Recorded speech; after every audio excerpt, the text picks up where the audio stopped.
Sung Jae was seen screaming, because the rope relic took out all his belongings from the jacket he had previously carried. The rope relic used the device used to read credit cards and started transferring his money. Sung Jae was surprised when he looked at his cell phone screen, which showed several notifications saying that his money was slowly being transferred periodically to the worm relic's account. Meanwhile, the worm relic who was there encouraged the rope relic to stop now, because Seo Joo-Heon told the rope relic to continue transferring his money, while the worm relic who was there encouraged the rope relic to continue transferring the money. Seo Joo-Heon told the rope relic to stop now, because Seo Joo-Heon had something to discuss with Sung Jae. Seo Joo-Heon started by blaming Sung Jae for coming to his place and making a mess in his house. Seo Joo-Heon again talked about the plan that Sung Jae was going to do, and Sung Jae said that he had a plan before. But before Sung Jae could speak, Seo came and she asked Seo Joo-Heon to see something. In the news, it was said that one of the 7 great tombs had appeared, and this time the tomb that appeared was the Tomb of Pride. In the news, it was also said that the area around the tomb had been closed. Seo added that information about this tomb had spread widely and made the competition to conquer this tomb more difficult than ever, and with that, Seo requested that Seo Joo-Heon focus on the tomb first.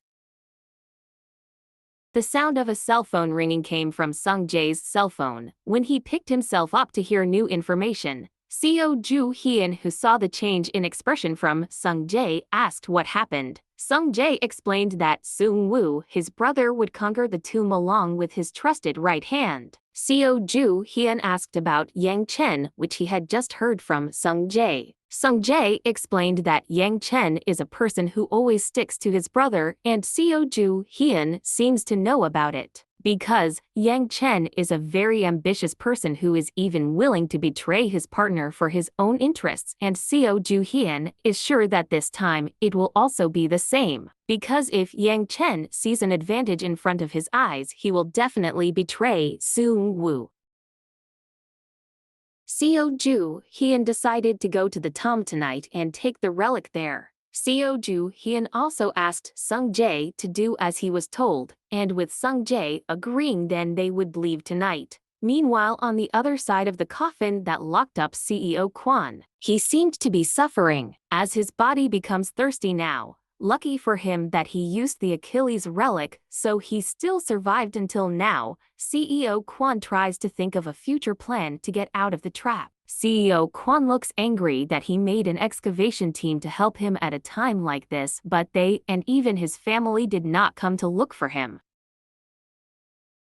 Meanwhile, it was seen that some people in the tomb were still trying to study the tomb. CEO Kwon was annoyed because he heard the people up there thanking Seo Joo-Heon for making this tomb intact. While CEO Kwon was angry, an earthquake occurred, because he thought if there was still an active trap, the people up there started running out of the tomb. CEO Kwon tried to call them, but unfortunately they had all gone from there.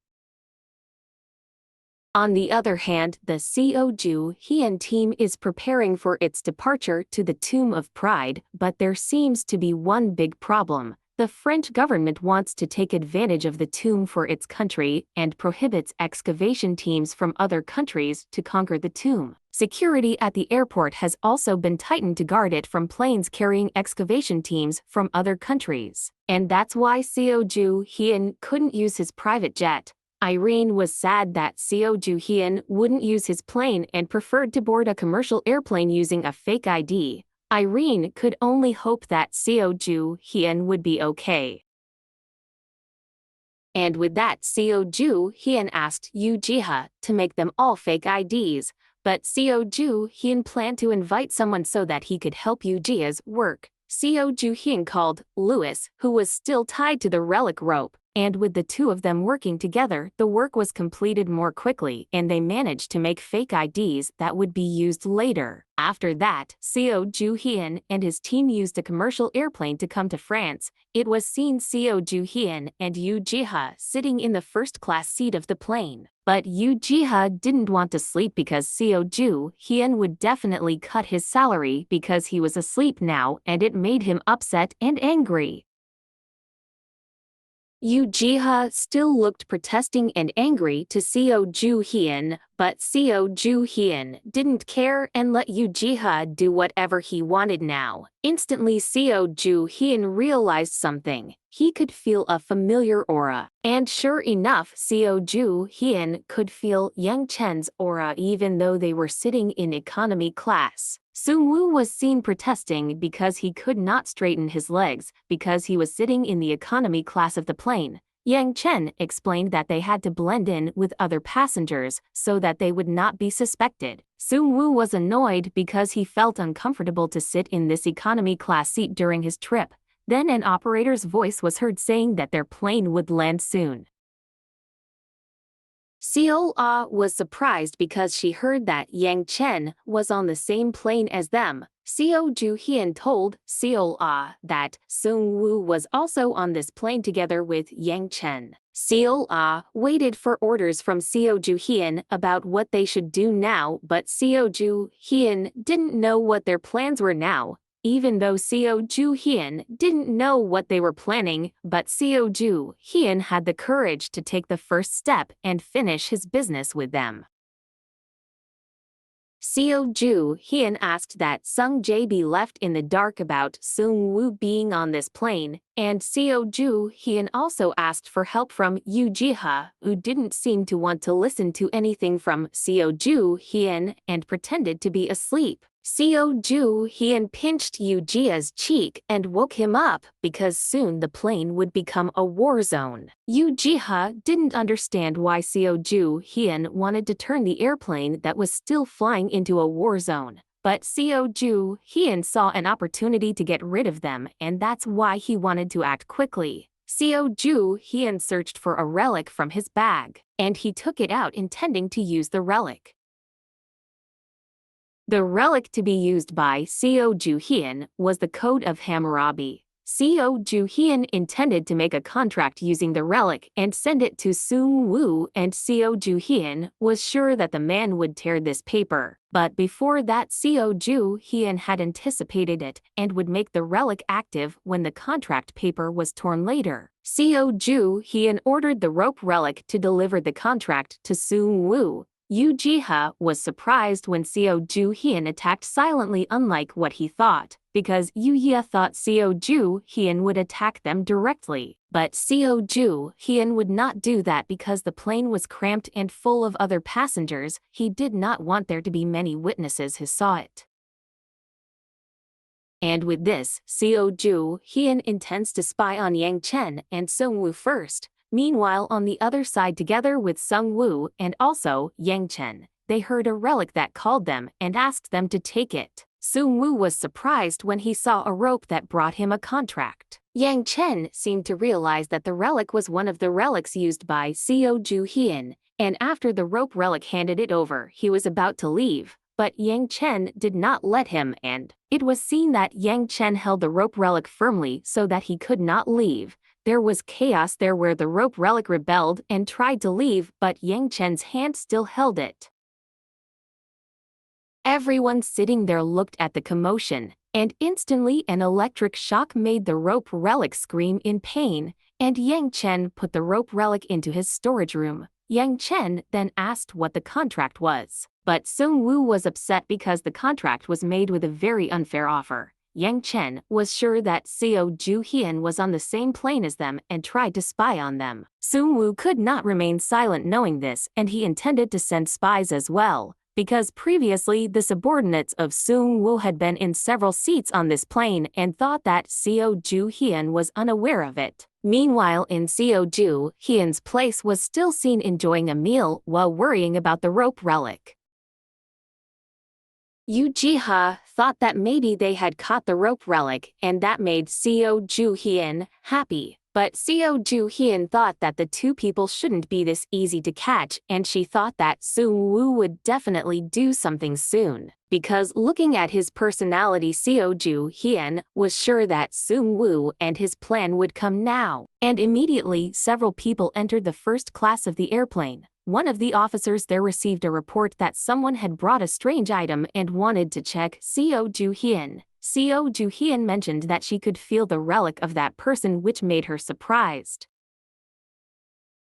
The man smiled because Seo Joo-Heon guessed correctly what the man was carrying. Seo Joo-Heon became alert, and he managed to block one of the man's attacks on him. The Seung-woo subordinate smiled because he managed to attack Seo Joo-Heon. Seo Joo-Heon, who was unprepared, bounced a little and praised those who dared to attack him. Again, Seo Joo-Heon guessed right because those people used relics that they could consume to increase their strength. Seo Joo-Heon told Louis and Yoo Ji-ha to protect themselves because now he could not guarantee the safety of the two of them.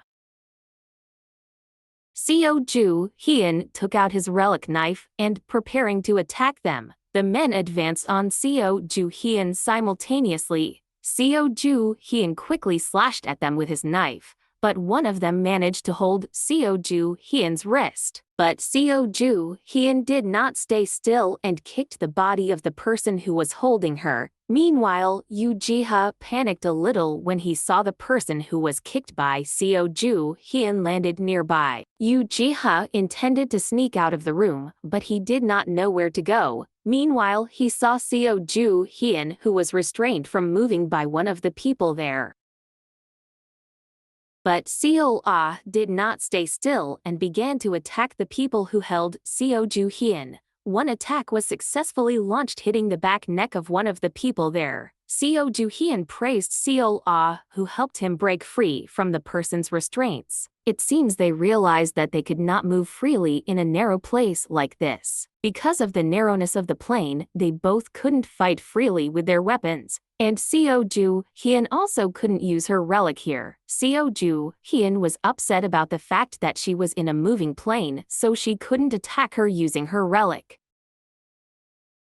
Because if he insisted on using a powerful relic, then this plane would crash and take many casualties, because some of the relics he usually used could make this plane crumble easily. That's why the people sent by Seung-woo used consumable relics, and it was a very good decision at a time like this. Seo Joo-Heon could not underestimate Seung-woo and his intelligence. While avoiding the attacks that were launched, Seo Joo-Heon began to think about how to defeat them. A toilet door opened and revealed Sung Jae, who had just come out of there with a happy face without knowing what happened exactly. Sung Jae and the people there knew each other. Seo Joo-Heon smiled when he saw the people distracted, and with that, Seo Joo-Heon managed to attack them from behind and moved quickly towards Sung Jae, who was confused to see Seo Joo-Heon. When he arrived near Sung Jae, Seo Joo-Heon immediately put his knife on Sung Jae's neck to make him a hostage. Sung Jae asked for an explanation of what Seo Joo-Heon did, but Seo Joo-Heon pretended not to recognize him, and Seo Joo-Heon wasn't joking now with his threat to kill Sung Jae. Sung Jae then shouted for help, making Seo Joo-Heon's plan go better and better. Still with Sung Jae shouting for help, the subordinates of Seung-woo there seemed to panic when they saw Seo Joo-Heon threatening Sung Jae, but of course Seo Joo-Heon wouldn't do that, and she just smiled knowing that her plan was going well. Seo Joo-Heon brought the knife closer to Sung Jae's neck and made it bleed a little. The subordinates of Seung-woo panicked and they said that they would not attack Seo Joo-Heon. But Seo Joo-Heon did not want to hear that, and he asked to be told where Seo Kwon's safe was located. And Seo Joo-Heon also asked for all the assets owned by Seo Kwon. The people there seemed upset and did not want to do what Seo Joo-Heon wanted, but Seo Joo-Heon threatened again by bringing the name Sung Jae as his hostage material. Seo Joo-Heon brought the knife closer and threatened all of them there. Even Sung Jae became panicked and wanted to give his property to Seo Joo-Heon. Seo Kwon's subordinates there seemed to agree to Seo Joo-Heon's offer and told him to remove the knife from Sung Jae's neck. But Seo Joo-Heon didn't want to wait until they landed later and asked them to say it now. Seo Joo-Heon then mentioned that he had written it in the contract he sent to Seung-woo. Seo Joo-Heon told Seung-woo to sign the contract if he wanted his sister to be safe.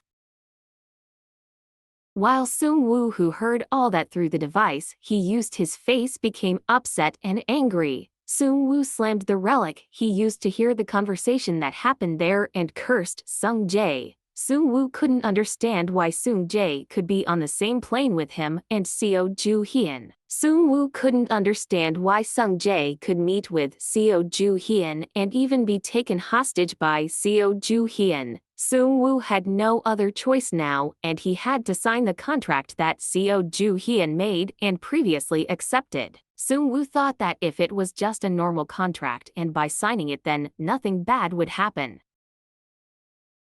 Seung-woo signed the contract to save his sister first and thought about the contract problem later. Seung-woo also told Yang Chen to release the rope relic belonging to Seo Joo-Heon and let him deliver it to Seo Joo-Heon. The rope relic was very happy when he knew that he was free. The rope relic looked angry at Yang Chen, but he tried to calm him down and said that they had signed the contract and wanted the rope relic to deliver him back. But the rope relic asked for the delivery fee from Yang Chen. The rope relic said that Seo Joo-Heon had told him beforehand to ask for the delivery fee to Yang Chen.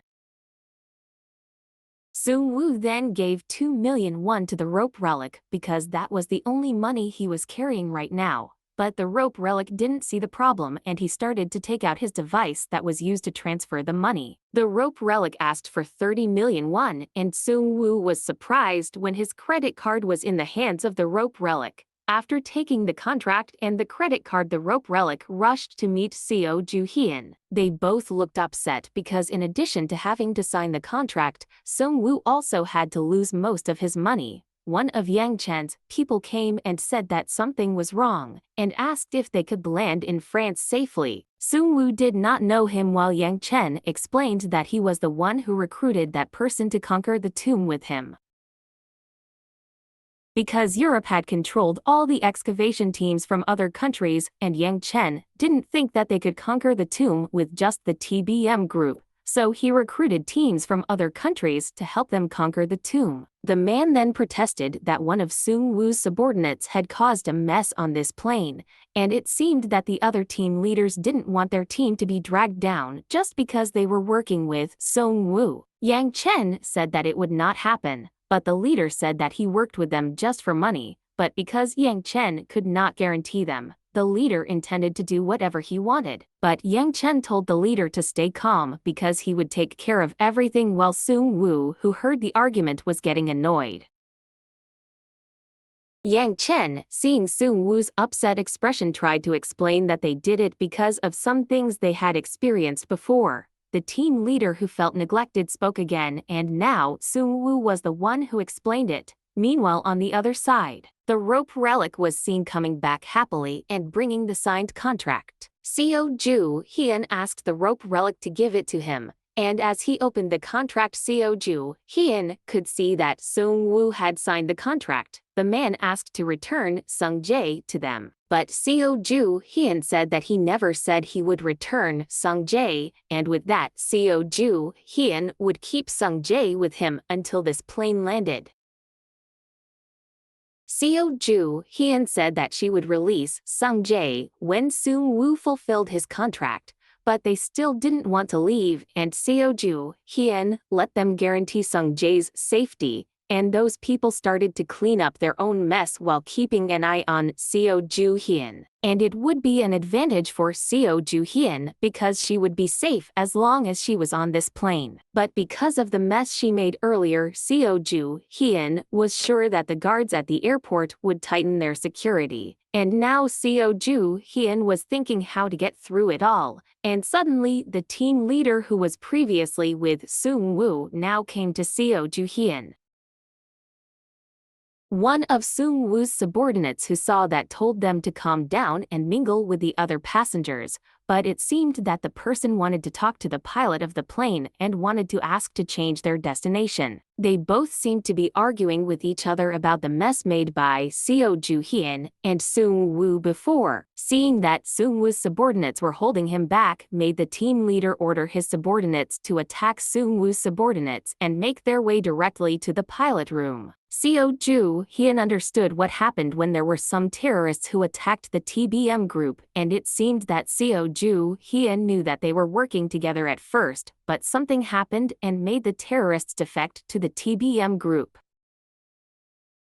Yoo Ji-ha and Louis got scared when they both saw the fight going on between the terrorists and TBM in front of them. Seo Joo-Heon got upset and started to act now, and moments later Seo Joo-Heon joined their fight and attacked the terrorists who caused the chaos. After that, Seo Joo-Heon asked Seo-Ah to leave the place as soon as possible. After that, Seo Joo-Heon and his team walked towards the economy class. But it seems that what he saw here was not much different from what happened in the first class earlier. They all saw that the economy class was also chaotic and there were fights everywhere. The whole plane had turned into a fighting ground for the TBM group and terrorists, and the other passengers tried to escape and avoid the fight. Seeing the fight that happened everywhere, it seemed that there was no hope for this plane to land safely, and Seo Joo-Heon there just smiled and thought of a plan.